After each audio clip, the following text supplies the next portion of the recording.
Cette thèse a permis de développer un certain nombre de moyens, haptiques, acoustiques ou encore visuels, dans le but d'avertir un conducteur au bon endroit et au bon moment. Tous ces développements vont nous permettre de réaliser des prototypes qui incluront des signaux pertinents dans le vitrage, qui seront ensuite testés en simulation. C'est essentiel pour Saint-Gobain Sécurité qui se place aujourd'hui comme un vrai fournisseur de systèmes.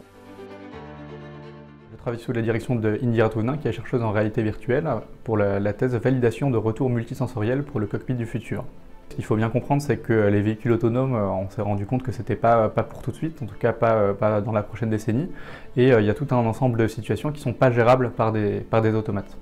Et donc la question qui se pose maintenant, c'est comment est-ce que dans les cas qui sont complexes, que l'automate ne sait pas gérer, eh bien comment est-ce qu'on rend le contrôle du véhicule au conducteur. Donc ça, il faut le faire de manière sécurisée, il faut faire les bons retours au conducteur, il faut s'assurer qu'il est capable de reprendre le contrôle du véhicule, et tout ça, ça se fait en ayant des capteurs dans le véhicule qui vont nous informer de son comportement et qui vont nous permettre d'agir en conséquence et de lui redonner des informations qu'il aurait peut-être manqué sur la situation au moment où il reprend le contrôle du véhicule. Quand on dit reprise de contrôle du véhicule, les gens s'imaginent qu'en 2 secondes, l'utilisateur est capable de reprendre le contrôle du véhicule, on s'imagine des très hautes vitesses sur les autoroutes, en réalité c'est pas du tout ça. Il y a certes de la très haute vitesse, mais c'est un processus qui prend beaucoup de temps et dans lequel on essaie d'éviter au maximum les risques. On est capable de prévoir à l'avance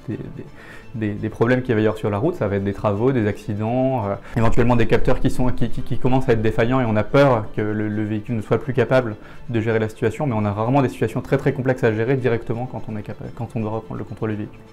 Donc l'idée c'est de s'assurer que tout se passe bien et pour ça il y a un ensemble de processus qu'on fait au cours de cette thèse. Je travaille